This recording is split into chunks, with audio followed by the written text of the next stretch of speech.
CS student हो, theory subject में एग्जामिशन लाना है, आ जाएगा, मगर कैसे? तो गाइस, आपको पता होगा कॉन्सेप्चुअल क्लैरिटी तो होनी ही चाहिए। आपको जो भी कॉन्सेप्ट्स है वो अच्छे से समझ में आने चाहिए, तभी ही आपको क्वेश्चन पेपर समझ में आएगा, क्वेश्चन समझ में आएगा और फिर ही आप आंसर लिख पाओगे। तो कॉन्सेप्चुअल क्लैरिटी तो एक बहुत मेन चीज़ है जो आपके पास होनी ही चाहिए। उसके अलावा कुछ प्रो टिप्स मैं आज आपको दूंगी जो आपको हेल्प करेगा कुछ एडिशनल मार्क्स अचीव करने में। तो वो प्रो टिप्स क्या है, चलिए देखते हैं। पहली चीज है, आपका जो आंसर है वो आपको किस तरीके से लिखना है। तो देखिए, दो टाइप के क्वेश्चंस होते हैं, एक होते हैं डायरेक्ट क्वेश्चन और दूसरे होते हैं केस स्टडी फॉर्म क्वेश्चंस। अगर डायरेक्ट क्वेश्चन आपका आया है तो आपको आंसर जो है वो पॉइंट वाइज लिखना है। आपको जो भी आंसर लिखा हो, क्वेश्चन अगर मान लीजिए है कि प्रोसीजर क्या है, तो आपको वो पूरा प्रोसीजर का स्टेप लिखना है।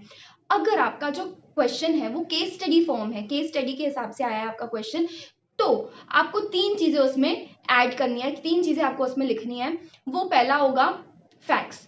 आपका जो क्वेश्चन है उसमें क्या फैक्ट दिए हुए हैं वो आपको मेंशन करना पड़ेगा, और उसी फैक्ट से रिलेटेड कौन सा प्रोविजन उस पर अप्लाई होता है तो उसका प्रोविजन आपको मेंशन करना पड़ेगा। तीसरी चीज, अगर आपसे क्वेश्चन में पूछा हुआ है कंक्लूजन कि बताइए एज अ कंपनी सेक्रेटरी इसमें कंपनी को क्या करना चाहिए, तो वो जो कंक्लूजन है आपको वहां पे मेंशन करना पड़ेगा। तो तीन पैराग्राफ्स आपके केस स्टडी फॉर्म के आंसर में होने चाहिए। पहला है फैक्ट, जो आपका कहीं ना कहीं क्वेश्चन में से ही अपीयर हो जाएगा।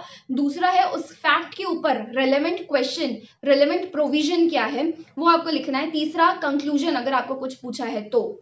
अब दूसरा क्वेश्चन स्टूडेंट्स का ये आता है कि लेंथ क्या होनी चाहिए। तो देखो यार, तुम बीकॉम तो कर नहीं रहे हो कि ठोकम ठोकी करके आओगे, कुछ आता है नहीं आता है बस लिखते जाओ, सप्लीमेंट्री भरते जाओ, ऐसा तो नहीं होगा। मगर ऐसा भी नहीं होना चाहिए कि सिर्फ आप 2-3 लाइन्स में आंसर खत्म करके आओ। Your answer should be crisp and clear, that is for sure. But उसके अलावा आपको ध्यान रखना है कि आपको जो क्वेश्चन पूछा हुआ है ना, उसके बारे में जितना भी आपको नॉलेज है, उस प्रोविजन से रिलेटेड जितना भी कॉन्सेप्ट है वो आप मेंशन करो, तो आपका आंसर एटलीस्ट 8 to 10 पॉइंट्स का होना चाहिए। तो आप मान लो कि आपका एक पेज, सप्लीमेंट्री का एक पेज तो एक आंसर के लिए यूज होना चाहिए। और अगर कंक्लूजन बोला हुआ है तो कंक्लूजन आपको मेंशन करना है। तो आपको प्रोविजंस और कंक्लूजन मेंशन करना है, which would take around at least 8 to 10 points. अगर प्रोसीजर वगैरह पूछा है, स्टेप्स पूछे हैं, तो अगर केस स्टडी पूछा है तो वो भी 3 पैराग्राफ्स में एटलीस्ट एक पेज तो आपको फिल करना ही करना है। उसके अलावा एक काम की चीज मैं आपको बताती हूँ। देखो यार, आप जब आंसर लिख रहे हो ना, you must be confident about your answer. कैसे? तो यार देखो, जब भी चेकर आपका आंसर पेपर पढ़े ना, तो उसको लगना चाहिए कि हाँ यार, इस बंदे को आता है, इससे ठोका नहीं है, इससे ज्यादा दिमाग नहीं लगाया सोचते हुए, सोचा नहीं है कि यार क्या लिखूं नहीं याद आ रहा है। वो कैसे होगा?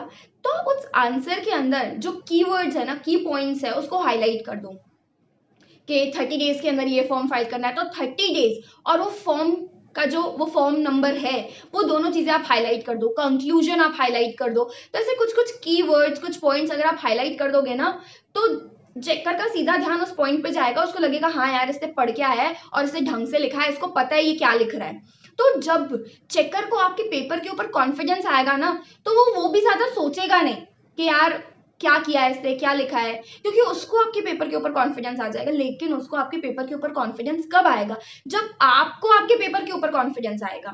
तो you must be confident writing about the provisions, sections, form numbers, days, dates and everything. फिर स्टूडेंट्स का ये डाउट आता है कि मैम आंसर में सेक्शन लिखे क्या, सेक्शन नंबर लिखना जरूरी है क्या?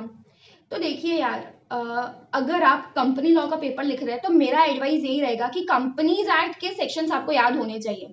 अगर मान लो आप सारे के सारे सेक्शंस याद नहीं रख पाते हो, तो कुछ जो इंपॉर्टेंट चैप्टर्स है, जैसे डायरेक्टर्स हो गया, एनुअल जनरल मीटिंग हो गया, रिलेटेड पार्टी ट्रांजैक्शन हो गया, ऑडिट कमेटी के प्रोविजंस हो गए, इन सारे सेक्शंस को आप अच्छे से याद रख ले और इनके क्वेश्चंस आए तो इनका तो सेक्शन नंबर आपको आना चाहिए।